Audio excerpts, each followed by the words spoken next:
Alrighty, are we ready? Yes. Have a seat, Lenny. Actually, I'm pretty taller than you guys. Well, not much taller, but I'd say the same height. Okay. What? Since Yeah, it's recording. my dog is a dwarf, since I admitted that I'm a midget. Alright, that's enough. Look at the sneaky. Oh, wow. The first one's poking his head out. That's the piebald. How's it going, everybody? This is Chris with Willis Family Reptiles, and what I'm about to do is go ahead and cut the clutch and try and find out who's alive, who's not, and move them to another box away from the mold issues that I'm having with some of these eggs. With any luck, they'll all pull through, but I can pretty much, you see what I see. So as you can see, one's poking his head out right now.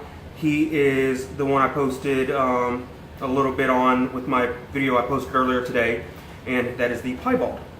Now, we'll see how much he actually cooperates with me.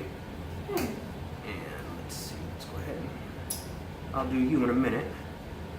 Let me get into some of these other ones real quick. See what we got going on here. Minor amounts of mold on this one. I see a chunk down on the bottom, so. Alrighty.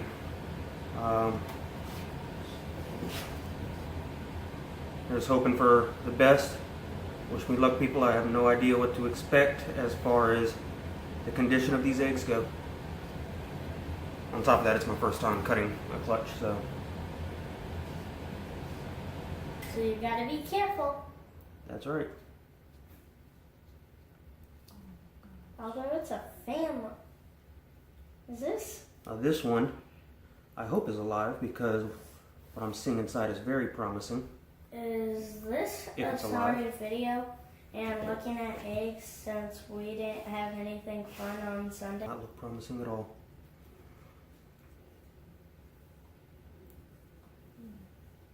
Matter of fact, I need the bathroom. This guy didn't make it at all. Terrible shame. This was would have been a pastel pied.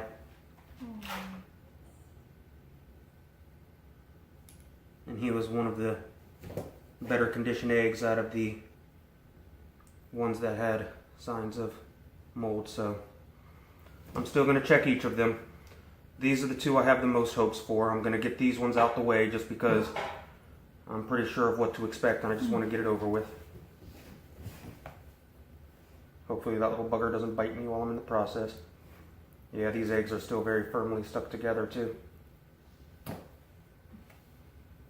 Lots of mold on these guys. I don't know what happened that caused it. I'm not positive yet, but it spread very quickly, and I can tell you just by holding this one that there's not anything alive in here. I'm sorry. At this point, I'm trying to see what might have been in here, but it looks like it was too underdeveloped to really tell. That or just too dead. To be honest with y'all, there's no way either of these two made it either. There's no point really cutting these. I'm gonna pop this one real quick. I can tell just by the texture and the feel of the eggs that these guys are definitely not alive inside.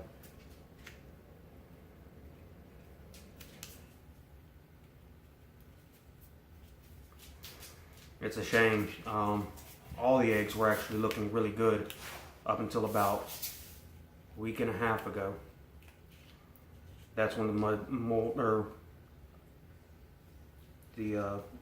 mold started to really take off. And these ones you can tell were the first ones to go, and they're the ones whose bodies seem to be in the worst shape. Like this one, the first one I cut, you can see what was in there. These other ones, their bodies are darkening and turning brown. That one looked like it would have been a normal. It's a real shame to see that. I'm going to show it anyways because, as I said that I would post the good and the bad and the ugly with this, as this is a learning experience for me. Though I'm definitely going to be looking into exactly what happened. The temperatures were right. I had put more water in with them as the back half was starting to seem a little bit dry about 2 weeks ago. and it was literally about a week or less before I started seeing mold just rapidly start running. So I think that had something to do with it. This one, as you can see, has a little dot there. I think that's, I can't tell, I don't think that's mold on the bottom. But I'm gonna go ahead and cut into this one. I'm uncertain if this one's alive or not. Feels like it could go either way. If it's not, it's the last one to survive to go as far as it did.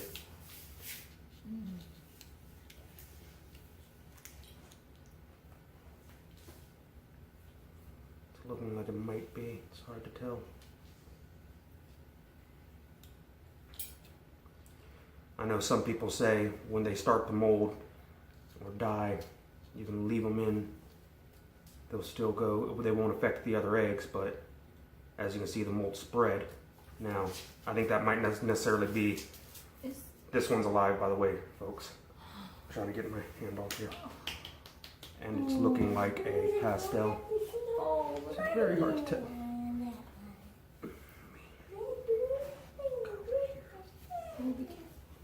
I'm being careful, sweetie. I know, we're both excited. Yeah. And me. I was so excited I scratched bone. Yes, still alive. Oh. And a beautiful pastel. T-Bone, get back, please. And red. Ew. Is that blood? Yeah, it's from the veins of the egg. So I can just barely see his nose in there. I don't think it's showing up on the camera. Nose is tucked right there. Yeah, so the tail. Yep, the tail's wrapped around right in front of his head. Oh no, never mind. I was looking at the wrong spot. Yeah. No, it wasn't. It's still the tail. It's just a bubble. Right, yeah, so it's wrapping, coming over here around his head and going under. Oh wow. Very cute. Glad this guy made it. Like I said, beautiful pastel there. Possible het for pied. Mother and father were both het pieds. So as I said, Heimdall definitely did sire this clutch. So I got 2 out of 6 that made it. So 2 out of 6 made it, meaning that 4 out of 6 died from the mold. And if there was anything else that might have caused it. It seems like that one would have been the 3rd one that survived. Yeah, this one would have been the 3rd one that survived, but he didn't quite make it. My best guess. Yeah, just because this one's the less decomposed inside the egg and the one that came closest to full term outside of the other 2 that lived. It looks like it's like white and like almost like Orange. Yeah. With the black. Yeah, he would have been a pastel pied. How that one's pastel. Pastel has the high yellow. Pied is basically where the markings break up and it goes all white and then come back. Right. That's the piebald gene. And this one, like you saw, was alive. Right. And he is. Yeah, he tucked his head back in. There it is. I saw earlier that he's a pied, so I'm gonna cut into him a little bit more and try and find the best way to get a good flap open to show him off real briefly. See, so should this one be moving more? He's moved some. When they're in the egg, they might not. If you actually just touch on him, you'll see him move. Hi. See him reacting to the touch. He's alive. He's just not reactive yet. Oh. And there's this one. And judging, see, there's some brown going on inside the egg. I don't know if that's mold getting inside, if he would have not lasted, if it was much longer or what. Definitely something I want to look into. Like I said, this is my first clutch. I'm new to this. I will be trying to watch these guys very readily. Looks like this is going to be a normal pied, as far as I tell. He might be pastel pied. It's hard to tell. Yeah, I think he's pastel pied because you see the orangish yellowish saddle around right there. But a high white pied all the same. And I'm going to put these guys back over here, let them crawl out the eggs on their own. And as soon as they're out, I'm going to take the eggs away since the mold, there still seems to be some mold on both of these eggs. Now, hopefully I won't have any additional issues with these guys, or anybody else for that matter. But as you can see, 2 out of 6 eggs made it. Very sad. But I'm glad to get what I got. I'm stoked to see that Heimdall was the father. I have a pastel pied and a pastel.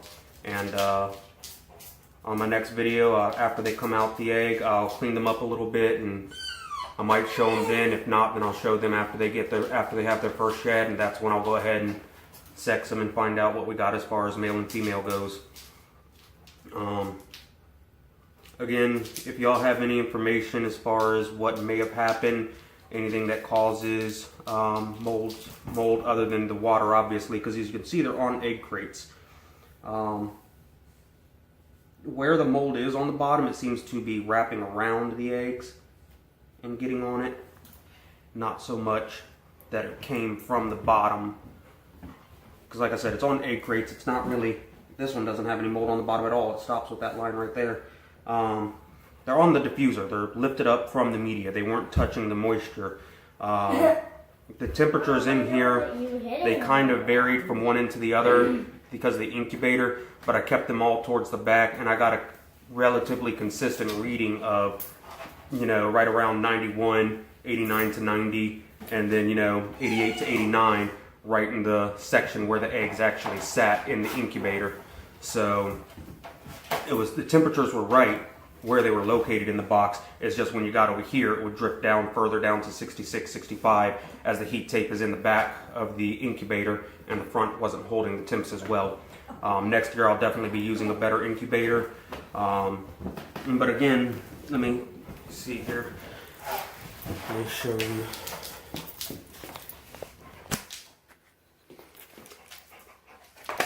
While the media does come up a little bit, even in the high spots, it's not actually going over the egg crate. And the bottom of the eggs, if anything, are concave, leave it bone, not bulging out to where they might have pushed through. So it's very confusing to me what exactly caused it. But yeah, any suggestions or anything like that, please let me know, everyone. Other than that, yeah, got two babies over here, and I will definitely be keeping both of these. Y'all have a good day. Please comment, subscribe, like, all that good stuff. And yeah, like I said, I'll be posting more videos updating y'all on these two. And Goodbye. Welcome to my channel. I said it from the beginning, I'm going to show the good, the bad, and the ugly. I'm not going to hide anything. Y'all have a good day. This is the one that came, or no, I'm sorry. This is the one that came the closest to full term, but didn't quite make it.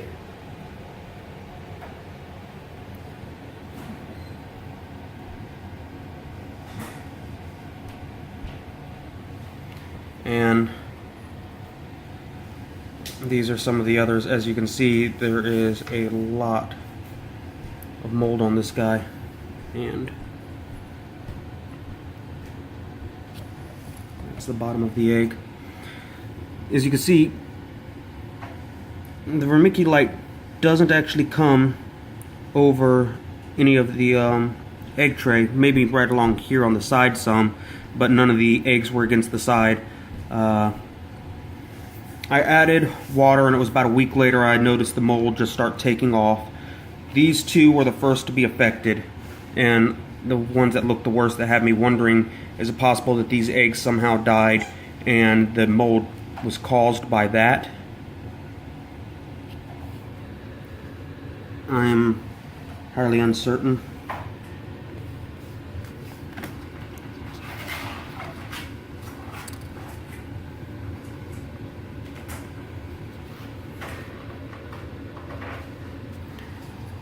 Look underneath these guys.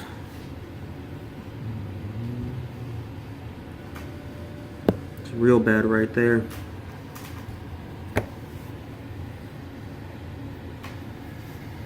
But yeah, if you or anybody else can help me out, I want to know what happened. Do you think my vermiculite was too much? Do you think that the press and seal that some people use would have helped out at all? What I generally do, or was doing with him, because from the beginning, the side opposite where the eggs were that were further away from the heat, the moisture was building up on that side, not on the side where all the eggs were. So I wiped the top, and I would take paper towels, put it over just like that, pull it taut as I close the lid. I'd put the lid on one side and kind of pull taut the paper towels as I was closing it. Kind of hard to do right now, especially since I already had this particular napkin folded at the seam. Anyways, excuse me. But yeah, that's them. Okay, everybody. I'm going to go ahead and extend the video a little bit just because I hadn't actually edited or posted the last one. So I was going to give an update on how the snakes are doing as well as the turtle. As of right now, the idea behind the clutch as to what happened is that we had 4 different eggs that died. 2 of them died pretty early on. They were a lot less developed and clearly, you know, not just could you tell from the outside, but when you opened them up, you know, bodies were stiff as a board, you know, all that stuff. They had been dead for quite some time. That's the point of it. The other 2 bodies, one was a lot more developed and the other was nearly full term. I mean, you could make out its markings and everything. Would have been another pastel pie. So anyways, the point I'm getting at is that we believe that the first 2 snakes, the ones that died earlier on, that I'm not sure what caused them to die in the egg, but whatever caused those ones to die in the egg is what resulted in the eggs growing mold and are being more susceptible to grow mold. And once the mold started with them, it just spread to the others, and that's what killed off the other 2. Some ideas behind what happened to the first 2 are, I have 2 ideas basically right now. Because the incubation, even though the heat was more towards the back than the front, in the entire area of where I was keeping them, the temperatures were in the proper incubation temperature range. They were also, there wasn't a lot of fluctuation. Little fluctuation, but not by much. Less than a degree. So the 2 theories I have behind what might have killed them off are as follows. First off, Gavin over at Balls to You posted a video talking about the importance of what you feed your snakes and what can, you know, and how it can affect babies dying in the egg. Now the reason I think that's a possibility, and if you go and watch his video, I'll link it down below, he describes how the different quality of rat and food and everything produces through the mother energy for the baby. Well, when the breeding season had started, I was starting off feeding frozen thawed from perfectprey.com. I was sticking with that for a while. All my females, you know, they were on that, no problem. After that, though, I had started breeding my own rats, and before the end of the season, I had started them eating the live rats that I was breeding. Now, these were the fancy rats, and the fancy rats that I actually got from a coworker of mine. His wife kept them as pets, but didn't know about them, kept a male and a female together. They had babies, they didn't want that. I just bought the lot off of them and started my own breeding colony. So they fluctuated from frozen thawed from one source to live rodents from me, a completely different source that I've been breeding myself and everything, or that I was. Still am. Got a couple of fancy rats left.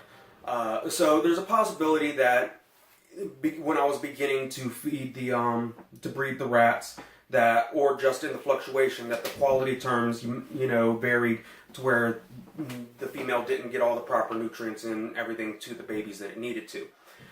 This is a theory. Just thought I'd throw that out there. The second theory is, I'm sure some of y'all who've seen all my videos will recall, during the breeding season, I had 2 females and one of my males pass away on me. I had some kind of sickness, something go through my collection, and I lost 2 of my females that were gravid, and my little boy Loki. I don't know if it's possible or not, but I'm thinking maybe whatever that was could have possibly, could have came in contact with it, but it didn't kill her. Maybe her immune system beat it, but there were some lingering effects that transferred to the egg that then caused the eggs to become infertile. Or maybe vice versa, one of the 2 males that was bred to her, maybe they came in contact with the disease, but their immune system beat it and they survived. But some of the sperm that went into the female might have been contaminated when it when it, what's the word I'm looking for Christ's sake here? Fertilized the egg. There we go. So those are my two theories on what might have happened that caused the death of the first two eggs. But like I said, compared to how developed they were, underdeveloped they were, to how close to full term the other two were, I'm pretty positive that those two died off early. And because it made them more susceptible to mold, the mold began and it spread, and that's what killed the other two. That's my idea behind it. However, I did at least get two beautiful snakes out of the pairing. I did get a pastel pied as well as a pastel possible het pied. So they haven't shed yet, but I'm going to go ahead and check on them right now, and I will put it on video so y'all can see how they're doing. But yeah, here they go. Neither one of them has shed out yet. Neither one of them, of course, has eaten yet or been sexed yet. That'll all come after they shed out. Paper towel's still just barely moist, but I'll put a little bit more in there just in case. I do want to keep it nice and wet in there for them. Help promote them to go through their first shed. I'm not entirely sure how long it takes exactly before the piebald will start losing the pink and gaining more white. She's a bit more white than she was when she came out the egg. She was a lot more pink than that. A lot of the pictures I've seen online seem to show the pre and post shed both as white scales, so I'm assuming around the actual first shed is when the whites will show up better. But yeah, they're both absolutely gorgeous. The pied has markings all around her head and right at the base of her head and neck, and then she is all white until you get down here where she has a single saddle right there at the tip of her tail. Now, the head alone, I wasn't quite sure whether or not she was pastel, but the tail is just as yellow as can be. And then the other one we have here, pastel as well. I will be keeping both of these. They are the first eggs, the first clutch I ever hatched, the first eggs I ever hatched, all that good stuff. And especially considering the difficulties I had with this clutch, I'm super excited to keep these two, to have been able to have at least had these two survive. Anyways, thank you very much.